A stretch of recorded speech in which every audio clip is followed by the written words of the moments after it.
Salut, aujourd'hui on va rempoter le dernier rempotage des boutures de verveine qu'on avait fait ensemble. Rappelez-vous, vous avez souffert quand même pas mal, mais ça va.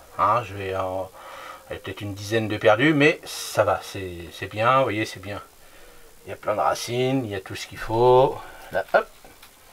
Et on a bien réussi quand même, donc on va les enfoncer un peu plus et on verra bien. Bon, avant, on prépare le terreau. Terreau engrais dedans, parce qu'il faut que ça vive.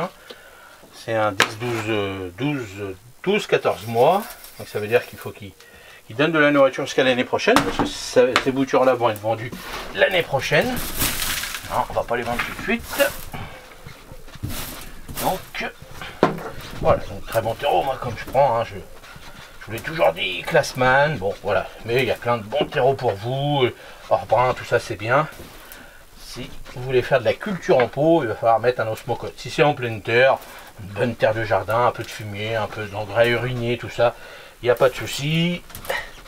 Les verveines aiment bien un sol bien drainé, au soleil.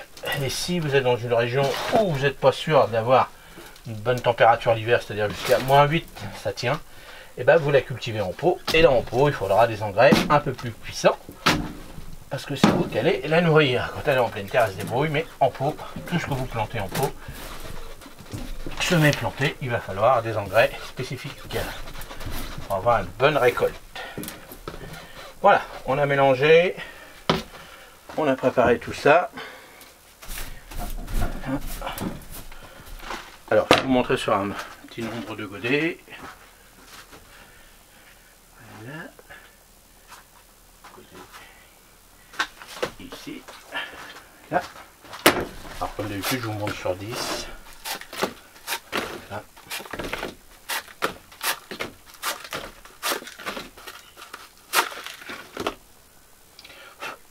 Voilà. Hop.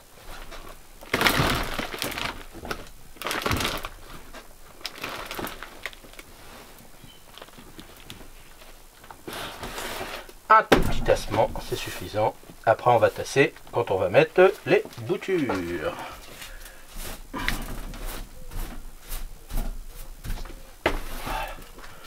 Bon, là, j'en fais que 10, donc j'ai pas besoin de la plaque de dépotage. Mais vous voyez, ils ont souffert quand même pas mal. Donc, on va faire vraiment très profond. Bon, là, il y a une autre qui repousse. Donc là, on y va, on enfonce. Voilà, profondément. Vous voyez, presque jusqu'à la moitié.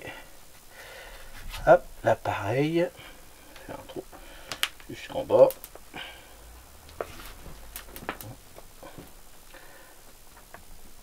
Alors attention de ne pas défaire toutes les racines de la micromotte, ça c'est important. Donc c'est un petit coup à prendre.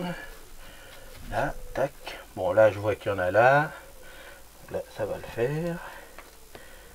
Là. Jusqu'à la hauteur de cette petite. Ça c'est bon, il y en a plein tout le long.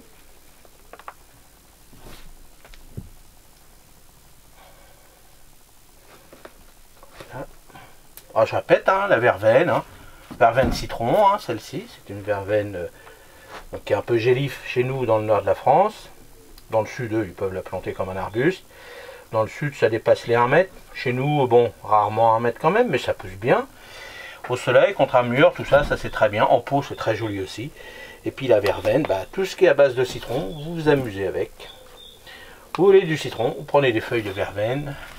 Vous voulez faire un poulet au citron, vous prenez des feuilles de verveine. Vous voulez faire un flan au citron, vous prenez des feuilles de verveine en infusion. Vous voulez de la boisson au citron, vous prenez de la verveine, des feuilles de verveine. Vous prenez plein de feuilles, vous mettez ça dans une bouteille d'eau. Vous mettez ça toute la nuit au frigo, le lendemain, votre boisson est aromatisée au citron naturel. Alors bien sûr, l'eau ne sera pas jaune, comme dans les bouteilles de citronnade, machin bidule, parce que c'est des produits, nous ça sera naturel, donc ça sera pas jaune. Vous filtrez, et puis vous buvez ça, et vous allez voir que c'est très très bon. Et on fait plein d'autres choses avec la verveine. Donc voilà, bon là je vous avais fait plein de vidéos sur la verveine. Bon là c'est la dernière série, on va dire, la dernière série de cette année, on est 3e semaine d'août. Donc là c'est fini maintenant. Donc vous pourrez en refaire hein, chez vous, hein, si vous voulez, tant qu'il fait... allez, s'il reste... voilà, vous regardez les autres vidéos, vous tapez comment faire des boutures de verveine, vous regardez bien les températures, tout ça, mais on peut encore en faire, hein, troisième semaine de août, sans problème. Hein, la verveine citronnelle, c'est très facile à faire. Il n'y a pas de souci, vous suivez bien mes conseils sur les autres vidéos et vous verrez que vous allez bien vous amuser avec. Et puis bah, vous en faites une dizaine, si vous réussissez 5, bah, comme ça vous en avez 5. Et puis mettez-la, alors toute seule par pot, hein, mettez pas si vous avez 3 pots, mais, parce que c'est un arbuste, donc après ça va faire énorme, ça va se mélanger, faites plutôt 3 pots différents, c'est quand même mieux. Allez, n'hésitez pas à me demander des conseils, et si vous avez fait de la verveine magnifique chez vous, et ben dites-nous vos secrets pour toute la communauté, ça c'est important. Salut, merci et à la prochaine.